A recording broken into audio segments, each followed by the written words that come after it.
और फ्रेंड, एक बार आप सभी का स्वागत है।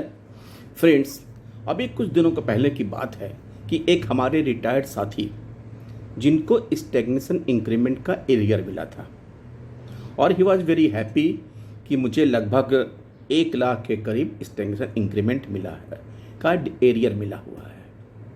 बात ख़त्म हुई, सब लोग उन्होंने उनको बधाई दिया और उन्होंने खुशी खुशी बात ख़त्म हो गई।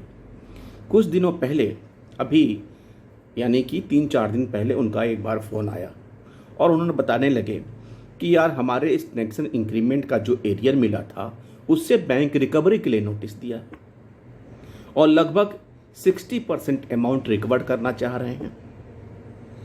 मेरे पास कोई ऐसा कैलकुलेशन नहीं है, न मेरे पास ऐसी कोई जानकारी नहीं है कि उन्होंने किस हिसाब से मुझे पैसा जोड़ के दिया और अब किस हिसाब से रिकवर कर रहे हैं। सवाल इसका नहीं है, यदि सही पैसा जो भी मिलता है वही हमारे बैंकर्स का या हमारे रिटायर्ड साथियों का राइट है, लेकिन कम से कम डायलेमा में तो नहीं रहेंगे। कारण यह है कि पेंशनर को कभी भी डिटेल्ड चीज़ें पता नहीं होती हैं और उसमें उन्हें दुविधा होती है। हमने लाइफ सर्टिफिकेट जमा किया, आपके सिस्टम में पंच हुआ नहीं हुआ, क्या मैं बैठ के पंच कराऊं? या किसी अन्य जानकारी के लिए अगर आप पेंशन पेइंग ब्रांच में जाते हैं तो न स्टाफ के पास समय रहता है अथवा अज्ञानता।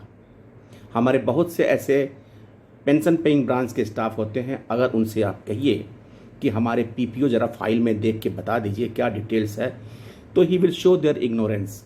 अरे सर यहाँ पे तो नहीं है, फाइल में नहीं है, नहीं मिल पाएगा, या कैसे हम करेंगे। अगर आप भूले भटके ब्रांच मैनेजर के पास जाते हैं, उनसे रिक्वेस्ट करते हैं, तो उनका एक ही जवाब होगा, सर आज भीड़ बहुत है, आप तो 3 दिन बाद आ जाइएगा, आप नेक्स्ट मंडे को आ जाइएगा, ऐसा करिए शाम को इवनिंग में आ जाइए।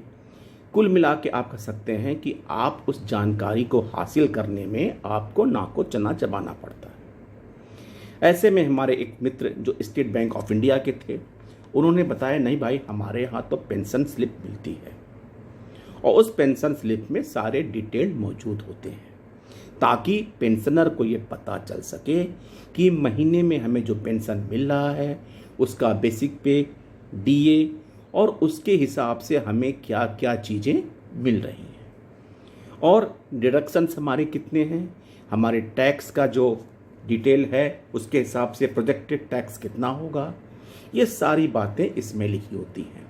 और एसबीआई का जो पेंशन स्लिप है वो आप एचआरएमएस पोर्टल से डाउनलोड कर सकते हैं।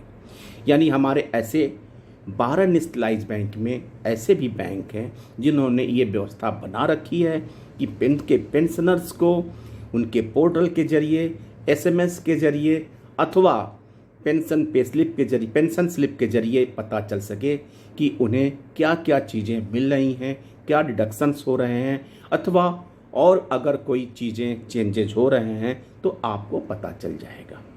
और स्टेट बैंक ऑफ इंडिया बाकायदे अपने पोर्टल के लिए एक्सेस करने के लिए पासवर्ड भी जारी करता है। यानी आप लोकल हेड ऑफिस से कांटेक्ट करें तो जो डेडिकेटेड ऑफिसर्स होते हैं पेंशनर्स के लिए, वो आपको पासवर्ड भी देते हैं ताकि आप उसे एक्सेस कर सकें। और इसी बात को लेकर मैंने फेसबुक ग्रुप पे अपने रिटायर्ड साथियों से पूछना चाहा कि कहाँ किन किन बैंकों में ये सुविधा प्राप्त है कि बैंक में रिटायरीज के लिए पोर्टल है, रिटायरीज को पेंशन स्लिप मिलती है। और इसमें कुछ हमारे साथियों ने एक शंका जाहिर की कि ये इन्फॉर्मेशन क्यों मांगा जा रहा है, आखिर क्या कारण है। और हालांकि मुझे इस बारे में स्पष्टीकरण देना पड़ा कि मेरी मंशा केवल ये जानने की है कि हमारे रिटायर्ड बैंक साथियों को किन किन बैंकों में सुविधा उपलब्ध है, और अगर नहीं उपलब्ध है तो उन बैंकों में इसी तरह की सुविधा होनी चाहिए। हमारे 2 मुख्य डॉक्यूमेंट हैं, पेंशन पेमेंट ऑर्डर पीपीओ और एक पेंशन स्लिप। अब ये चीज़ें पेंशन पे स्लिप की बात हो, पेंशन स्लिप की बात होती है, अगर आपके पोर्टल के माध्यम से मिल जाती है, आपके एसएमएस के डिटेल से मिल जाती है, तो भी कोई सी बात नहीं है कि हमें हार्ड कॉपी में ही मिले, सॉफ्ट कॉपी में मिल सकता है, हमारे व्हाट्सएप ग्रुप पे भी आ सकता है। और पेंशन पीपीओ ओरिजिनल के बाद जब भी चेंज हो, रिवाइज्ड पीपीओ हमको मिलना चाहिए, जबकि ना सामान्यतः बैंकों में हमारा डिपार्टमेंट पीपीओ देने में हिचकिचाता है अथवा हमें नहीं मिलता है। और ख़ासकर उन लोगों को ज़्यादा परेशानी होती है जो फैमिली पेंशन भोगी हैं, क्योंकि उन्हें पता ही नहीं रहता है कि हमारी बेसिक फैमिली पेंशन क्या है, हमारा डीए किस तरह होता है, क्योंकि वो बैंक के एम्प्लॉय नहीं होते हैं, उन्हें जानकारी नहीं होती है। ऐसे में पेंशन पेमेंट ऑर्डर भी हमारा एक महत्वपूर्ण डॉक्यूमेंट है। इसमें सारे डिटेल्स लिखे रहते हैं।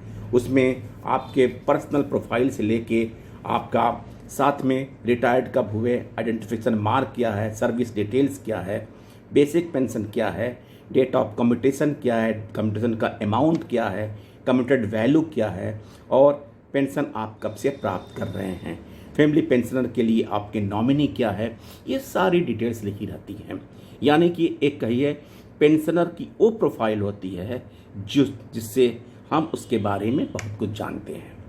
हालांकि हमारे बहुत साथियों ने इस रिप्लाई दिया, उसके हिसाब से स्टेट बैंक ऑफ इंडिया, जिसका HRMS पोर्टल भी है, बैंक ऑफ इंडिया, तमिलनाडु ग्रामीण बैंक, कैनरा बैंक का HRMS पोर्टल है स्पर्श, उसके ज़रिए ये डिटेल हमें मिल जाती है। Indian bank, J&K Jammu and Kashmir ग्रामीण बैंक जो SMS के माध्यम से डिटेल्स भेज देता है बाइफर्केशन सहित, और यूको बैंक, इन बैंकों में रिटायरीज के लिए सुविधा प्रदान की जाती है। IOB में pension statement from retirees portal आप ले सकते हैं, उसमें भी आपको डिटेल मिल जाएगी। लेकिन जहाँ पे स्पेसिफिकली ये सुविधा नहीं है वो है bank of Maharashtra, central bank of India और पंजाब नेशनल बैंक। इन तीनों बैंकों में इस प्रकार की कोई सुविधा रिटायरीज को नहीं दी जाती है।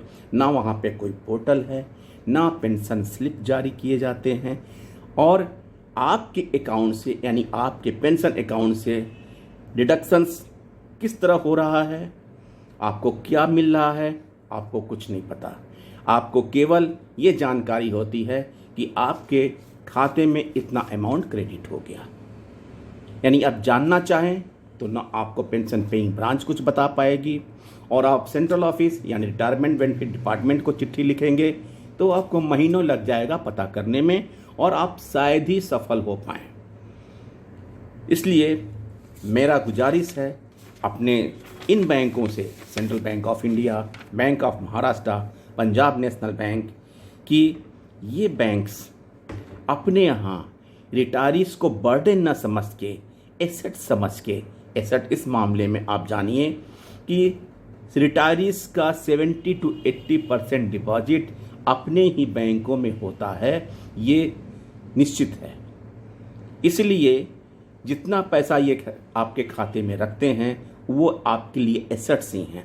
अगर आप कस्टमर की तरह भी व्यवहार करें तो उनके साथ वो अच्छा व्यवहार करें ताकि उन्हें पता लग सके कि वो आपके वैल्यूएबल कस्टमर हैं। इसलिए बैंक को चाहिए कि अपने रिटायरीज को बर्डन ना समझ के एसेट समझे, और उनकी जो जेन्युइन प्रॉब्लम है, चाहे HRMS पोर्टल के माध्यम से, चाहे SMS के माध्यम से, चाहे सॉफ्ट कॉपी के माध्यम से, चाहे हार्ड कॉपी के माध्यम से, जो भी सुविधाजनक और हो सके वो ज़रूर प्रोवाइड करें ताकि वो अपने पेंशन के बारे में डिटेल जान सके।